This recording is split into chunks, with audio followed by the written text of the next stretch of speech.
Welcome to the Sci-Fi Sci, a podcast under the Believe Podcast Network about Black science fiction, fantasy, and staying on the same page in this marriage with Ben. Ben, how you doing today, boo? I'm doing amazing. Super excited to talk about my hero, one of them. N.K. Jemisin literally is your hero. You just completely get smitten when you're reading her and we're talking about her. So just so you know, listeners, today is episode 32 of the Sci-Fi Sci, and we read the book, real long book, but real good book, The City We Became. Before we get started into this episode, two quick things. One, we're going to do our absolute best to avoid any spoilers for this book so everybody can appreciate it. And secondly, like I did last week, we want to start reading those Apple Podcast ratings, and y'all are going to keep sending them our way. So here's a quick podcast rating from MKB101477. A lot of numbers, but here you go. A must listen. I saw Amber and Ben on TikTok and loved their videos. I was excited to find out they also host the Sci-Fi Sci. This podcast centers Black storytelling in science fiction and fantasy. Their commentary is smart, witty, and entertaining. You know who they're talking about when they say the wit, right, Ben? They can't be talking about us. They are. I am very funny. Everybody knows I'm a comedy queen. In a slapstick Three Stooges kind of way. No, because they would have said funny, but they said witty. Witty means clever. Witty is they're smart funny. AKA, I'm smart funny. Anyway, why don't we get on to why we decided to read this book? Give us a little bit of background, because you're a N.K. Jemisin stan, and as am I, but you're the originator. Well, let's go back to the time when we took our engagement photos at 53rd Street Books in Hyde Park. What a good time, right? Yeah, too bad we had to fire our photographer because he also then didn't remember the wedding date, and he was an hour late to that shoot, but it was a beautiful time. I don't remember any of that. You don't? No, but I'm not one to hold grudges, so it makes sense why I would not remember. I'm not holding grudges, but photography is expensive, so it's just do me a solid and coming on time and remembering what date. Anyways, sorry. No, you go. You know what I learned? You know what I learned from this book, though? The City We Became. There's a great line where interrupting women is sexist bullshit. That's a line from the book. It's great. So I'm going to try not to interrupt you because you're a woman and it's sexist bullshit. So keep going. To be fair, I interrupted you, but I just wanted to note that if you need to fire your wedding photographer, it's never too late. That's what the takeaway was. But go back to talking about 53rd Street Books, because that was a magical day. It was. And when we were done taking the engagement photos where you walk down into this little basement area, I ended up getting the full set, the full series, the Broken Earth trilogy, which is so good. It's N.K. Jemisin series that actually I think it was her third trilogy. So she had written a duology, and then she had written the Inheritance trilogy, which I had also read. And then she wrote the Broken Earth trilogy, which won the very prestigious Hugo Award 3 years in a row, and she's the only writer to ever have done that. Was that seriously the first day that you bought those books when we took that Photoshop? Mm-hmm. I think you had bought Kindred, and I bought the three set, and which is why I wanted the book on our wedding cake. We had two sort of covers on our wedding cake. It was the first book, the 5th season, and then The Bluest Eye. Yes, our entire wedding cake was just two thick-ass books. Oh, I really didn't know that was I love doing the show with you because I learn more about you than just as much as the audience, but I really didn't know that was the day that you bought that book. Yeah, and it was $40 more than it would have been if I bought it on Amazon because, these private bookstores, the small business bookstores has to charge more, but it was well worth it. I think it was $80 for the whole set, which was a lot. Well, I would love to use that as an opportunity to talk a little bit about how N.K. Jemisin is she ain't no, paperback novella kind of chick. She is going to have those books are very long, and I feel maybe it's her signature style to write trilogies only, or long series book. Well, she is highly disciplined. Before she became incredibly famous, she would get off work. She worked for an organization, I think, if my memory serves me, from the 100 of interviews that I've listened and read by her. Basically, it was to support, I think, first generation college students. And she would do that work all day, and then she'd get off work, go to a coffee shop, and write 30,000 words. Like every single day? Every single day. And yeah, and so like when she came out with the Broken Earth trilogy, like, yeah, it was really famous and it got really popular, but she'd been putting in the work for a really long time.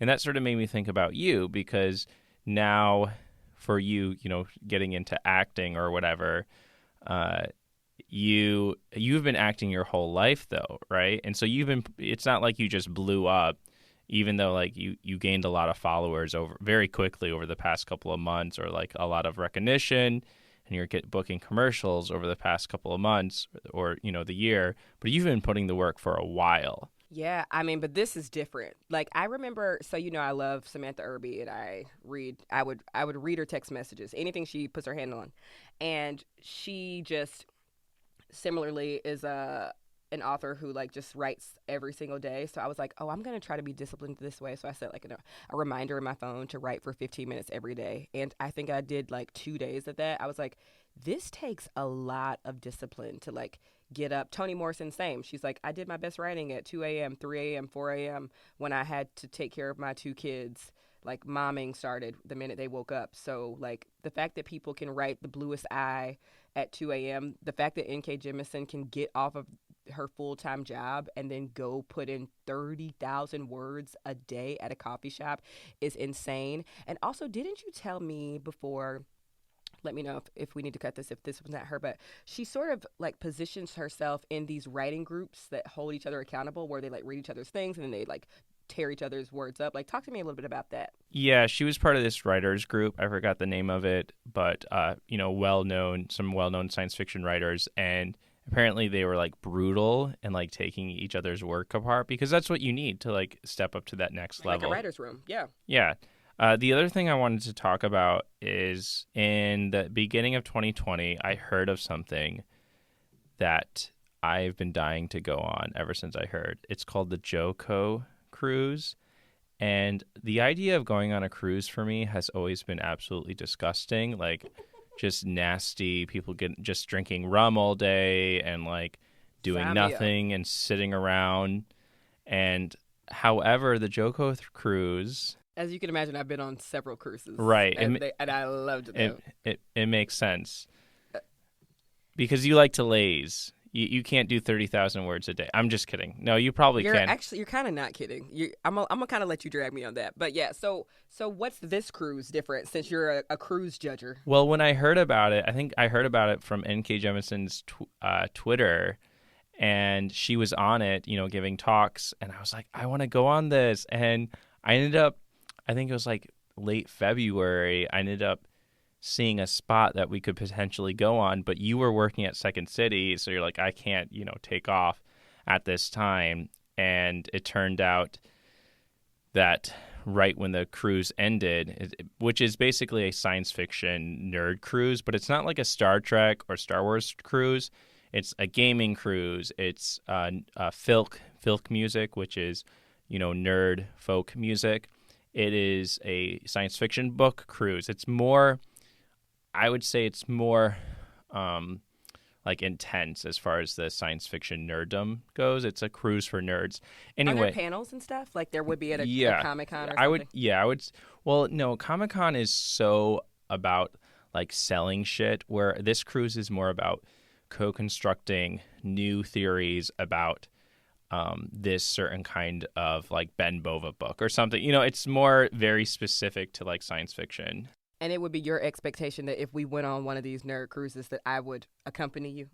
I think you would love it. Oh my gosh. Do they have drinks and yeah, and all this like pool stuff? Because I'm going to be lost. Yeah.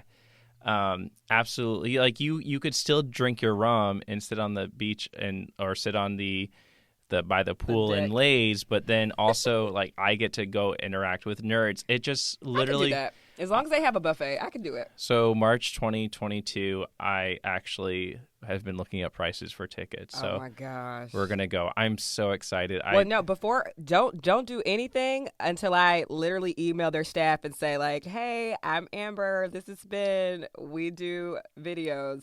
I'm gonna get us on that cruise.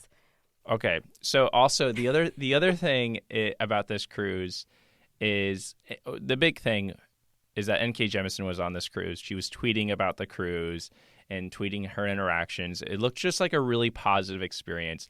And the guy who, ran it was one of my favorite filk artists, really well known. He sort of made it mainstream. Is named after him, Jonathan Coulton, who writes this great filk music. And can I sing you one of his songs? Ooh. Uh-oh. All right. So yeah, listeners, please hang on in there. I don't know how this song's gonna go, but please do not turn off this podcast when this happens. I love you, but okay, go ahead. So the song goes, it's about like I think it's like reply your brains. Okay. So it's like a reply your brains. So it goes, all we want to do is eat your brains. We're not unreasonable. I mean, no one's gonna eat your eyes. Dun, dun.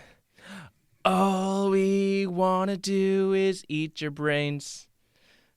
We're at an impasse. Or something like that. Anyway, I love filk music. Well, yeah, it's it's that was kind of cute. It's super cute, and it's just very nerdy and awesome. And I used to listen to him all the time in college. So when I heard he did this cruise, that all the great like science fiction authors that I love, N.K. Jemisin was there, John Scalzi, another great writer. How does she even relax on the cruise? I'm sure so many people are coming up to her, asking her for autographs and pictures. It's work. That's a good point. Like these authors who go on it's work. Okay. Yeah. So they're getting, when you pay to go on the cruise, you're paying for the cruise. You're also paying for interactions with these authors. So she's working. Got it. Right. Yeah. Like that's a job. It's not like her cruise.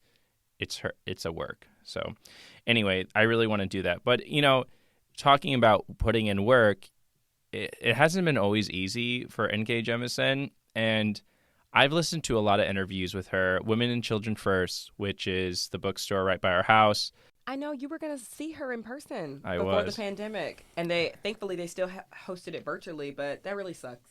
Yeah, it did. But so what was I saying? Okay, yeah. So it hasn't been easy for her because even though she's an amazing writer and people will publish her text now, like she can get anything published.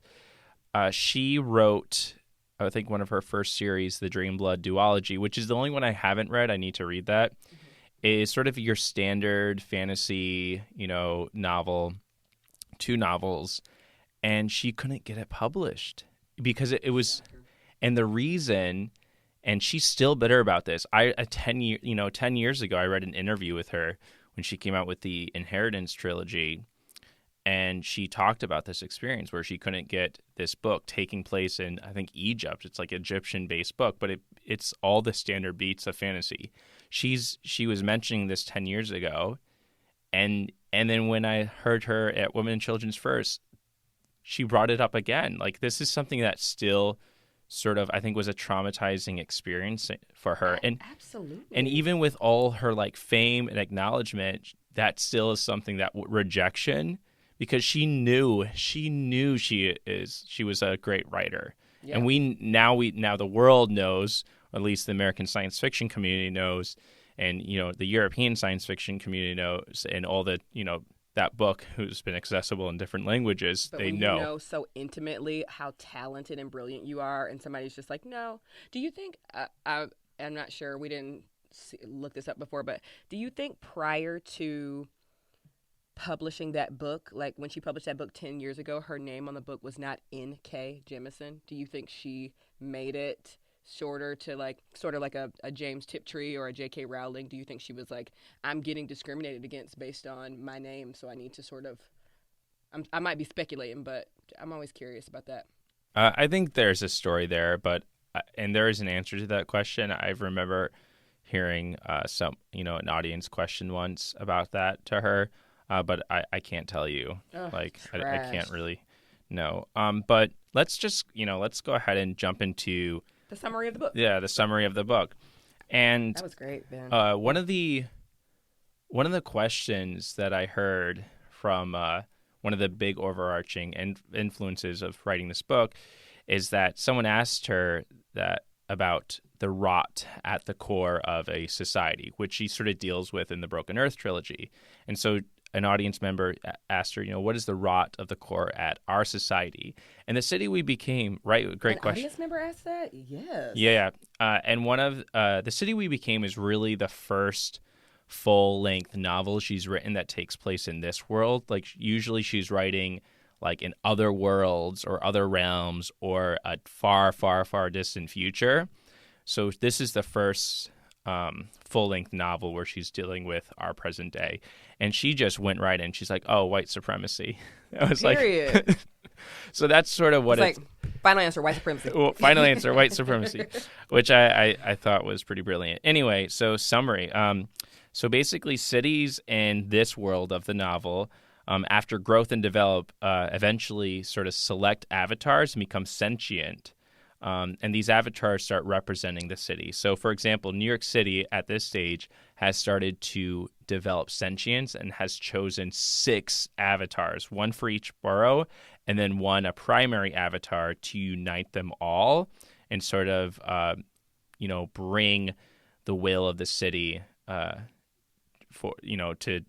enact the will of the city. Unfortunately, though, some eldritch horror and the vision of a pale white lady, the archetype of Karen, you could say, has come to New York City to destroy it and eat it alive. Thankfully, the avatar of Sao Paulo has come to support the 6 avatars of New York City to unite them and stop this unknown force from destroying New York City. Dun, dun, dun, dun. I love this. Because we've sort of seen some things like this, which I'm sure we're going to get into, but like, I think about did you watch Captain Planet as a kid? Yeah. Okay, does it give you Captain Planet vibes where like there's a main Captain Planet, but if we all put our rings together, our powers combine. Yeah. Yes. So I really like that there are all these boroughs. And also, you know what else, Ben? That's a risk because, I mean, a shit ton of people live in New York City and they rep New York City hard. So like if somebody wrote a book based in Chicago and only chose certain neighborhoods, like I'm sure it would be an all-out brawl. So I'm sure she really had to like sit down and be like, I have to, I'm a New Yorker, so I have to very critically pick which boroughs I represent because somebody in Astoria or Soho or whatever the fuck is going to be like, why wasn't our borough in the book? Or so I'm sure she got some like pushback when Staten Island was one that was chosen. Maybe, I don't know. You're a New Yorker, so you know the deal. Yeah. So I think she addresses that head on a little bit because she has a character who like is from New Jersey, who's from New York, from New York, Jersey. That's so funny how I keep on saying. New York, Jersey? Yeah. So I just made that up. Basically, New Jersey is right across, the Hudson from New York, and you can be there in like 15 minutes or whatever if there's no traffic, probably more like 30 minutes, right into Manhattan. And people from New Jersey can be more New York than someone from like Staten Island, which she deals with head on, Yeah, because Vanessa in the book is like the Jersey figure. Yeah. So to be fair, to recap this summary, the boroughs are Queens, Manhattan, the Bronx, Brooklyn, thank you, and then Staten Island. And then there's like this, they call, in the book, they label the primary avatar, which is all of New York. Which is all of New York. And then Sao Paulo, where's Sao Paulo again? I know it's in Latin America, Brazil. I will look that up in a second. But Sao Paulo city has been destroyed, right? It's like now underwater, and so he's sort of acting as this like I'm going to cities that are still completely functioning to sort of warn them and prepare them for what's coming. Because like New Orleans is underwater, sort of like, I don't know, Lost City of Atlantis vibes, like because this is like in the future, and states like New Orleans and Florida will, if global warming keeps happening, will be completely underwater. I think this is like a little bit into the future, but maybe like a little bit to the right of our universe, like just a little bit to the right. Okay. But yeah, so like, what was your first impressions of this book?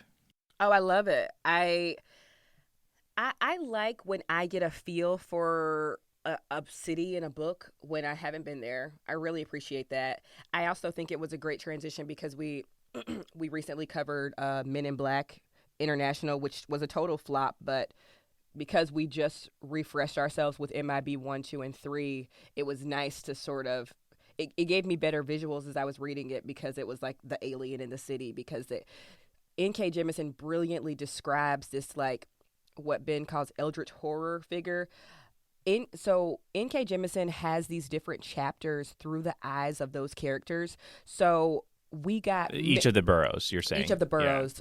And so we got multiple descriptions of what this horror figure looked like. So, like, a basic description would be like a Ursula style, like it's lots of tentacles around the city and things like that. But one character, like Island, Staten Island, would describe it as like these like daffodil fronds, and one character would describe it as tendrils, and one character would describe it as like wiggly gligglies, or like. So it was really cool to like the attention to detail that she paid. Of course, people from different boroughs would refer to these tentacles as different things, and those are the things that just really make a novel like brilliant. And without the header of the chapter, I could tell whose voice each narrative was in, which I thought was really great. And I'll also say two more things about what I loved about it.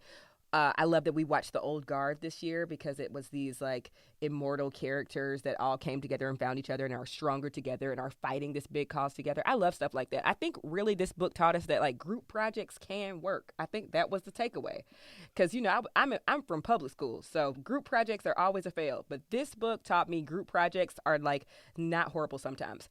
Last third point about my first impressions is the immortal dragging of H.P. Lovecraft that she had like infused and threaded in this book. I thought was really dope because, she knows her sci-fi community is going to be reading this book, and I just like that she took some really like accurate historical jabs at this man.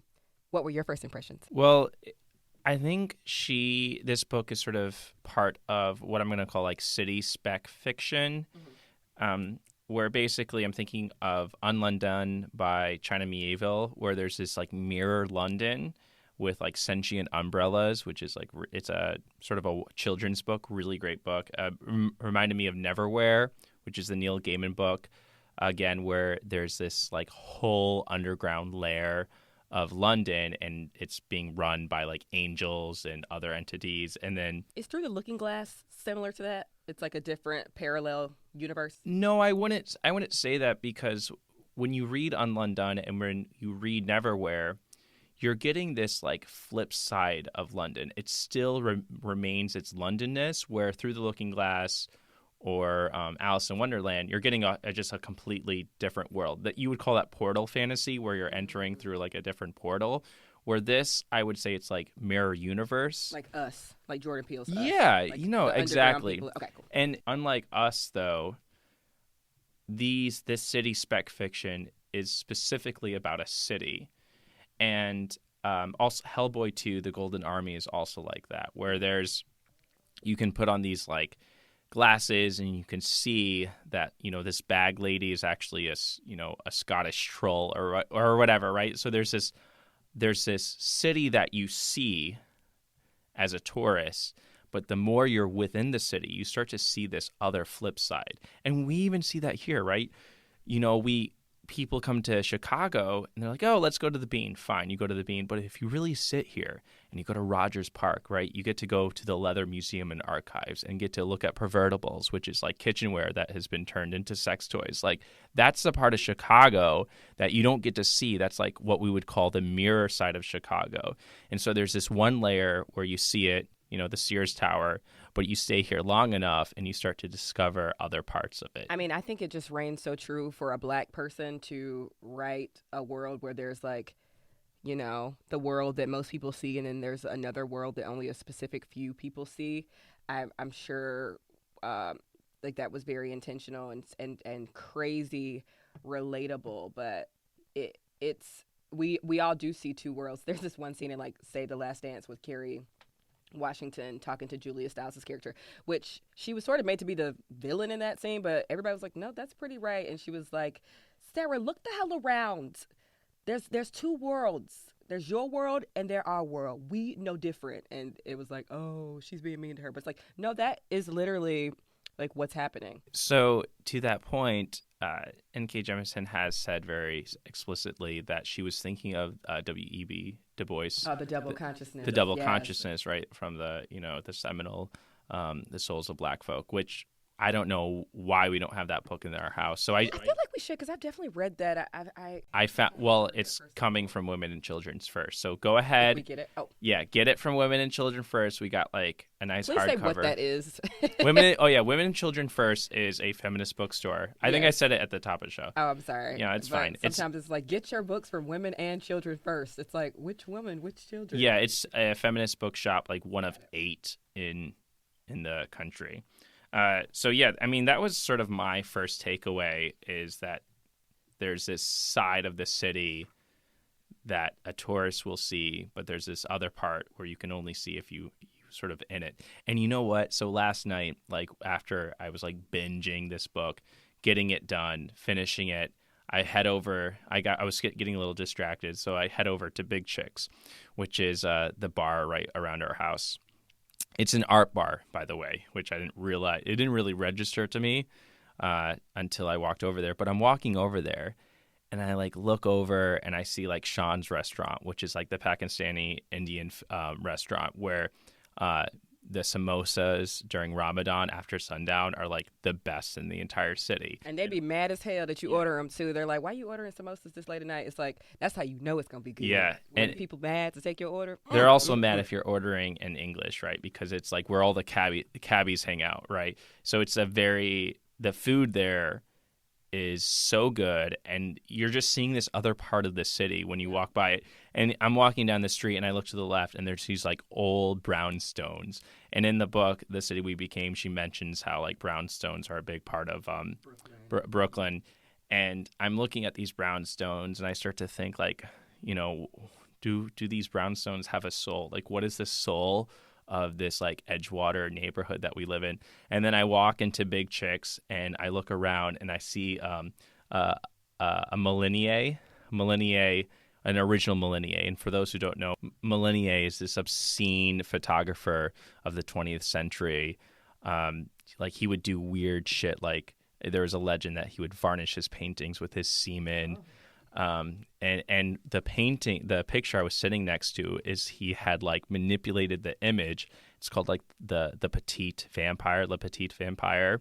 He manipulated the image so he is like having sex with himself, like the ultimate like self-masturbation. He was obsessed with masturbation. Absolutely terrible human, but his artwork is truly profane in the most beautiful sense and horrific sense of the word. We are in no way condemning masturbation, but he was just like, yeah, he like having sex with his daughters yeah, or something? Well, yeah, and then also like he had sex with his like dead sister's body. Oh, like he was an awful. But there's an original painting of that. Anyway, the point being is that I walk into Big Chicks. And we've gone to this bar 100 times, so I really just sat with the paintings there, like a lot of this original art.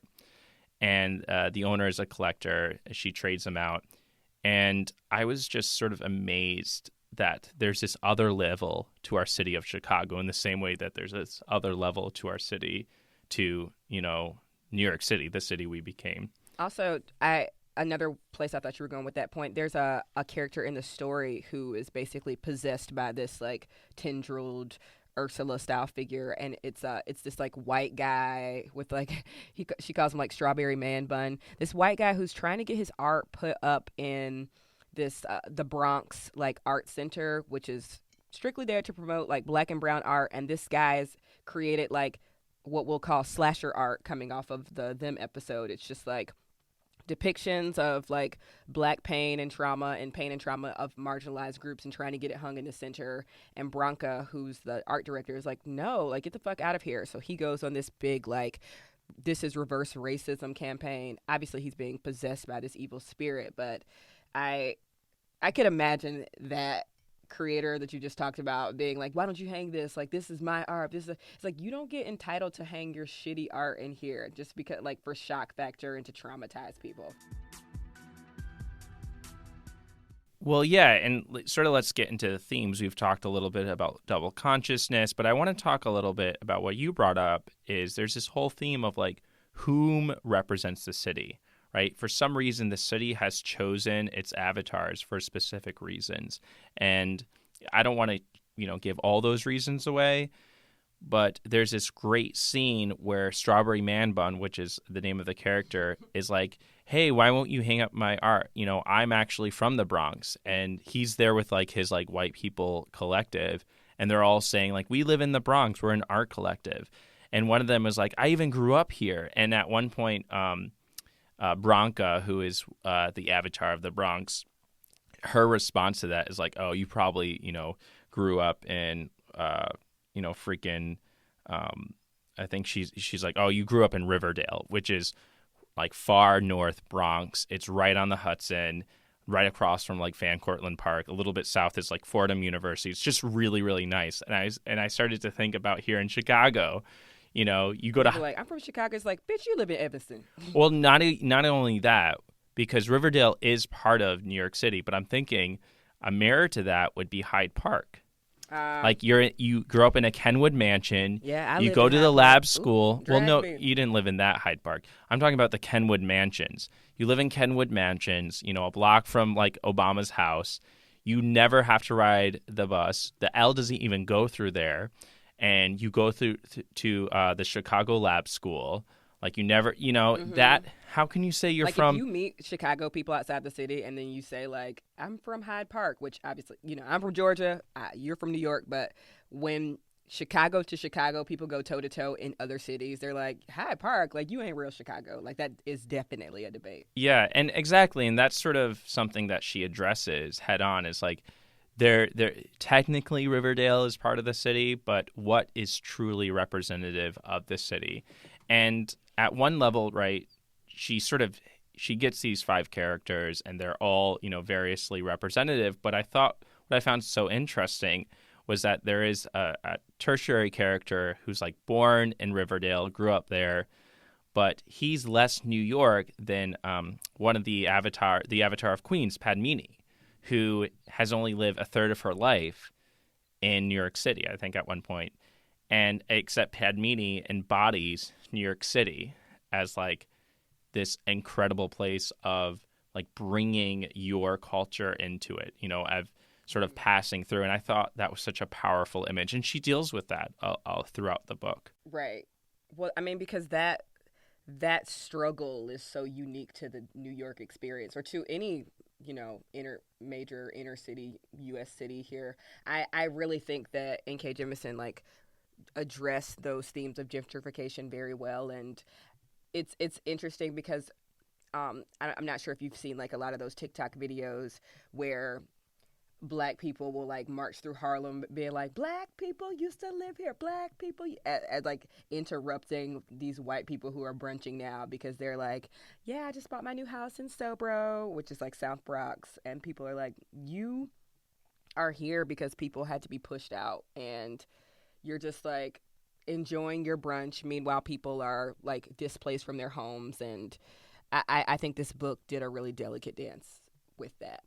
Yeah, and what I appreciated about this is that Manhattan Manny, who represents the embodiment, the avatar of Manhattan, he's sort of new to New York City, and there's sort of like this, I won't share anything, but there's like a secret of like why he came there. He like left, a dark past. He is sort of suffering from amnesia. So his story is fascinating to begin with. So she's not knocking on like people coming to the city. So there's this delicate balance of like being a gentrifier and being someone who joins a city. And so Manny is very new to this city, but he still becomes this embodiment of Manhattan. And I thought she did this amazing balance to that. I do want to bring up another theme, is this whole idea of like how when you go to a city, cities change you. Like everything, right? And so Manny, at one point, there's a line where he's sort of new to New York City, and he's sort of having this feeling where he's feeling completely connected to the city. And I'll read you this line where he's thinking, there are contacts in his phone that he isn't interested in calling, texts he does not mean to answer, which is simply implying that he's left all his old past. He's left everything. he's left everything in the past. And I know you coming to Chicago from small town Athens, Georgia, must have been a similar experience, but you still keep in contact with people from Athens, where for me, coming you from... said fuck them folks. I didn't say fuck them folks, but for me, I don't really keep in touch with people from Albany or my church. I think there's a lot of different reasons for that, or from, my college town, because I went to a Christian college. I'm not a practicing, I'm not very religious Christian. I'm not a missionary, which is I went to a missionary school. And so I felt like I left a lot of that when I came to a city and sort of broadened my horizons. I don't know. What do you think about that? It's hard because you're excited to be in a new city, and so you just want to jump in head first, and then sometimes you'll call back home and you'll be reminded of like some of those like backwards ways, or like I still always want to regularly call my family and stay grounded and connected to where I came from, but it's really hard when you have found yourself in a new city and you can just completely be yourself and you're learning new things every day. Like even when people come to visit me in Chicago, they're like, oh, my brother is like all day. Now, I wouldn't say like backwoods Georgia, but he is a country boy like all day long. He's an engineer, but he's a country boy. And that's time he came to Chicago. He just like fell in love. He was like, oh my God, I don't know shit. Like we took him to the Art Institute. He was like, I don't think I've ever been to an art museum, and I thought I would hate it, but I loved it. Or just everything, right? Like I bought my dad a fucking bidet for his birthday, and everybody in the family like rolled their eyes at me, and they're just like, here you go, like big city girl, which is like everybody in the city everybody in Chicago does not even have a bidet. We just do have one, and we fucking love it. Are bidets like a city kind of thing? They're not, but I think there's a level of like elitism and bouginess that comes with a bidet that people like blame on the city.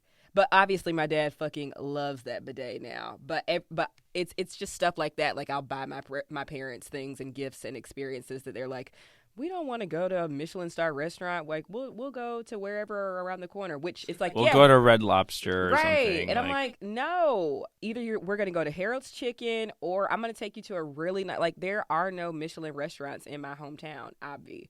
So when my parents come here, like let's slap it on a credit card and ball out. But you know how our parents are. They're like thinking of money and thinking of things. And we're just like, we're living in these cities. Like this city has swallowed me up. Yeah. Swallow me. Swallow me. Okay, sorry. The whole thing of Michelin stars, though, is Michelin stars gentrification. I wonder about that because the whole Michelin star system is, from what I've heard, and what have been explained to be, can be pretty racist and classist. If it's an institution in these U.S. of A, then I could only imagine it's probably very sexist as well. Okay, the last theme I want to talk about before we jump into some of our characters, our favorite characters, is this whole idea of theosis. You ever hear of theosis? I'm going to guess it has something to do with religion, but no, I don't actually know what theosis is. It's this cool idea in Greek Orthodox Christianity where when you become more Christian, you actually become more Christ-like and therefore more divine. So it's a process of deification. Okay. And so there are some verses in the Bible, Psalms 82:6 specifically, and John 10:34, which basically says, you are gods, or you will become like a god. And I love that idea because I think it really plays with this whole idea of like, what is a god? And a big part of this novel is these avatars becoming gods. And N.K. Jemisin has, written a lot about gods. The Inheritance trilogy is all about gods. And what is a god? And a god, in my mind, becomes like a personification of an idea, or it becomes a personification of a place. And there's this great line where N.K. Jemisin writes, gods are people.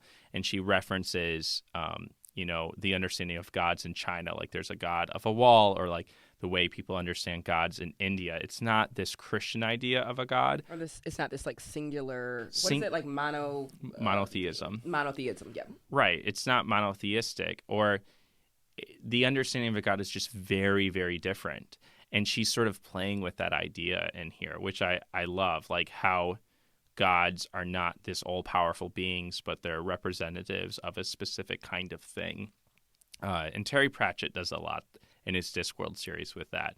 And so I like that she's playing with this. I think you have sort of explained that concept to me when we've been watching like Star Wars, and how you get excited about like when I think it was like not Rogue One, but there's some sort of element of like we thought only specific people of specific lineages could be Jedi, and then Rey comes in and she sort of proves like no, other people can have the Force too. Or, right, yeah, but then they fucked that up. They fucked that up because apparently she does have the correct lineage. Oh, that's dumb. Yeah, it is stupid. That doesn't give any of us hope.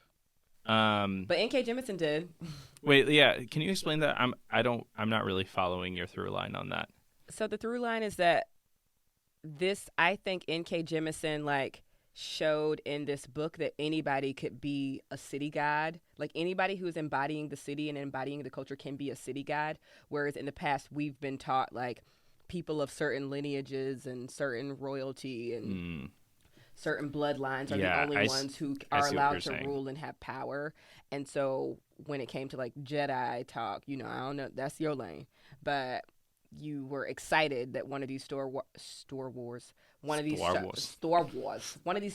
movies sort of addressed that it's not just like this Skywalker lineage. It could be other people in the world do have the Force and can learn to control the Force, but then they sort of like went back on that and fucked it up. Yeah, no, you're right. And that's what the city we became, is that it's not a specific lineage. It's like anybody can embody the heart of the city. And it's interesting in this book, some people or some places are more city-ish or have more cityness, I think she writes. Like she coins the word cityness.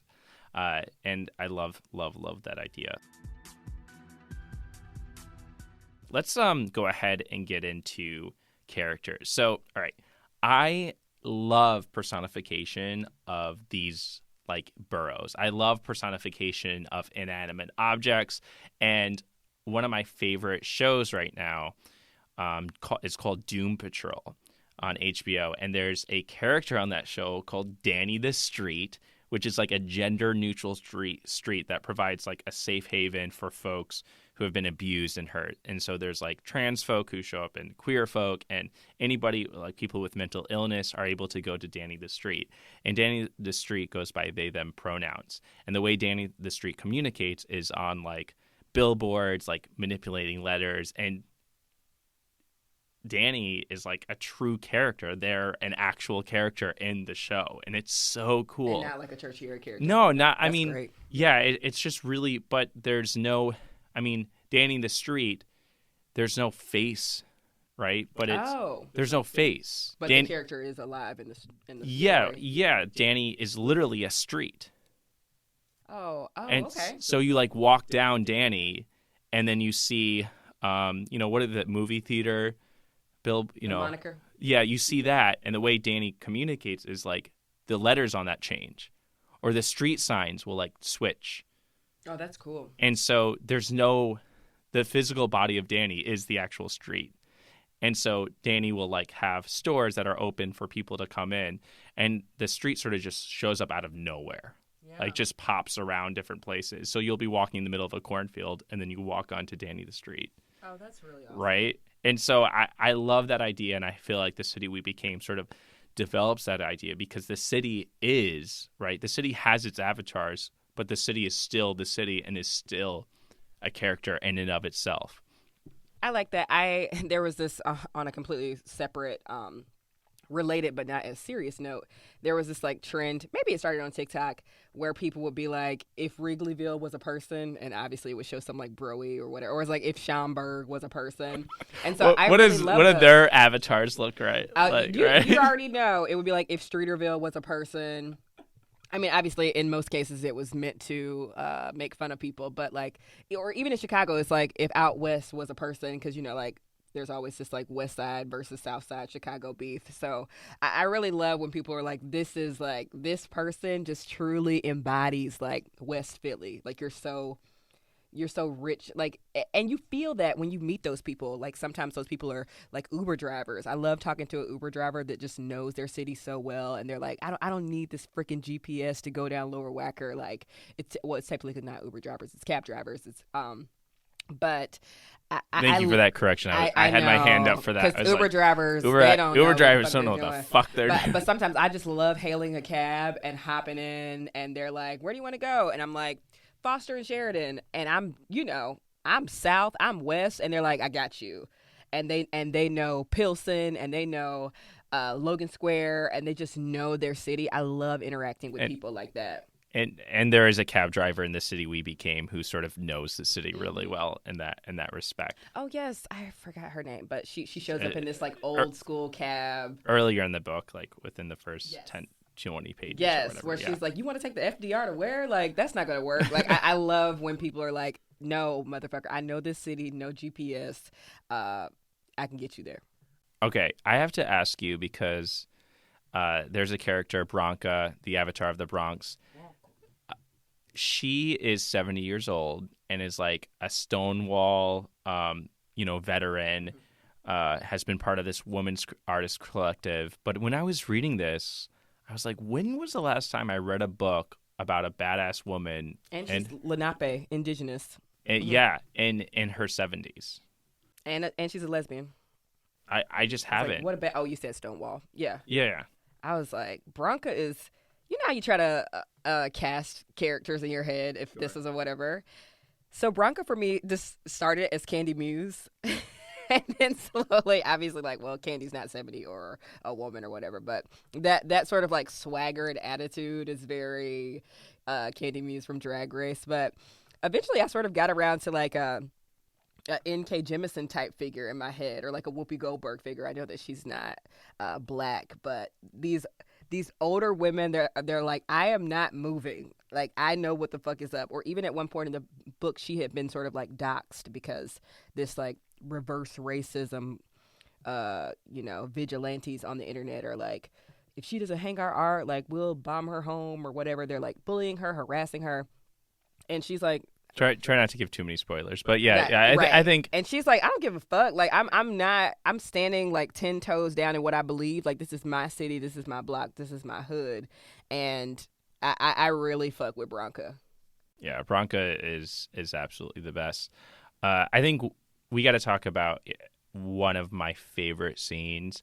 Brooklyn, who I was reading Brooklyn. Brooklyn used to be an MC free. And she's grown up and has sort of gotten into politics.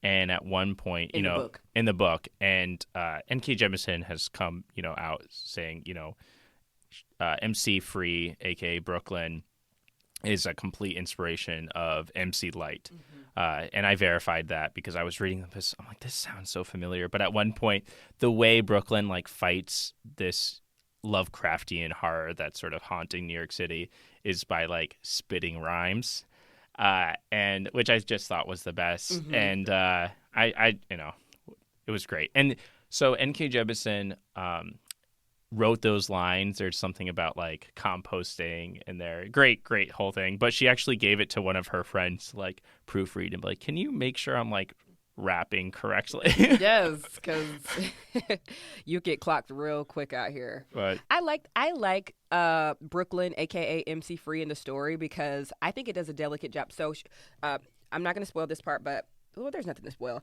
Brooklyn, this character also has a daughter named JoJo, and she lives with her dad, and named after Josephine Baker. Yes. And I like that we get to see this life after you've had your music career and you're still like a working mom and stuff like that. Because when we think about, and probably MC Lyte is doing the same thing. Like she, unless you like really know hip hop and music and underground, like I think if you ask the average person on the street, like, do you know who MC Lyte is? Can you sing one song? They probably could not, just because. I mean, they would probably hear her song. Well, no, I mean, her work is still being. Go off. Give me one MC Lyte song.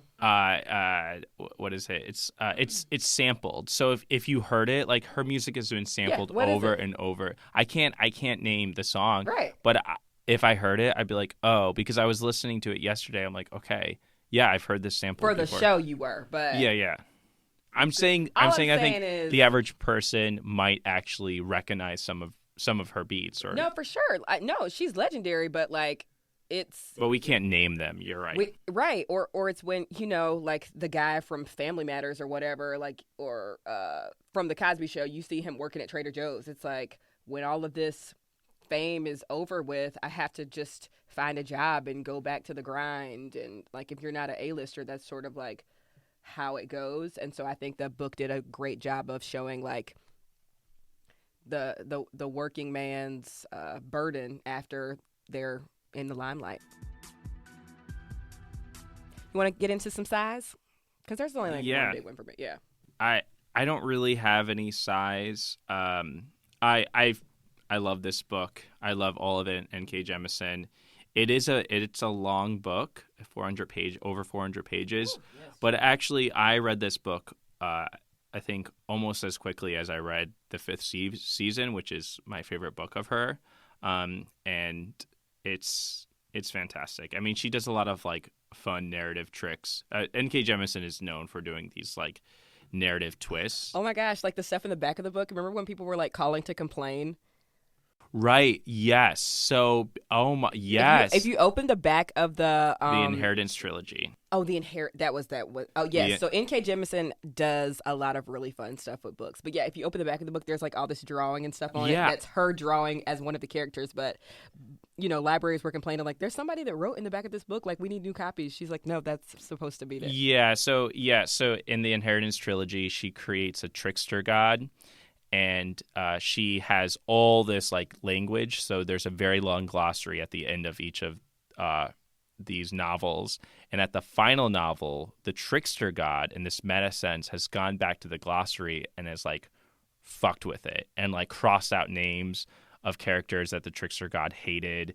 And it's just really, really like cool and exciting. But specifically in the Inheritance trilogy, the second book, I forgot the name of it, but she introduces a character, and you really don't realize a trait about this character until like halfway through the novel. And then in the first book of the fifth season, she pulls this trick that I can't spoil. I just read it. It just is absolutely astounding. And so she's known for like doing these really beautiful narrative play. The only thing I'll say is I didn't know when I started this book that it was going to be a trilogy. So, like, as these characters get all together and find each other, I was like, okay, I got 30 pages left. Like, when is this big, huge, epic fight scene going to happen? I was like, Ben, this didn't happen at the end. And you were like, oh, because it's a trilogy. I was like, oh, So I didn't know that part. And now I'm like chomping at the bit for the next book to come out. But all in all, still a really great book. And also, if you listen to the audiobook, people can talk shit on audiobooks all day, but I like them as a voice actor. I feel like I learned a lot. This voice actor was so good because she had to do, an Indian accent for Padmini. She had to do New York accent. She had to do, like, Staten Island accents. Well, Padmini's accent is a New York accent. Well, in the book, it's Indian. Well, it's Indian because she's moved to New York and now becomes a New York accent. I just want to I know that, but if people are listening to the book, like they're gonna distinctly know, like, oh, this character is Indian New Yorker. Yeah. And the book, the audiobook has some really great sound effects for when cool things happen, like when you're entering those intergalactic spaces and those different dimensions. There's some insane audiobook sound effects that you would really love. And with that being said, Ben, why don't you warp up the show, baby? In conclusion, read everything by N.K. Jemisin. The City We Became was by far the most accessible for folks who might not be like hardcore science fiction or horror or fantasy fans. But I have to say I did enjoy the fifth season a little bit more than this one. I look forward to seeing what she's going to do, and hopefully she can top her Broken Earth trilogy. And I think she can. So I look forward to reading the next book. Thanks, Ben. Thank you so much for listening to another episode of the Sci-Fi Side. Next week, we sort of have a 2-for-1. We're going to be reading the short story, The Space Traders by Derek Bell. And then there is a 30-minute adaptation of that short story, also called The Space Traders, on YouTube, 1994. So we will be completely immersing ourselves in The Space Traders next week by Derek Bell. So be sure to check out episode 33. And also, y'all, keep those Apple ratings coming. We're going to be reading them at the top of the show. Until next time, bye, y'all.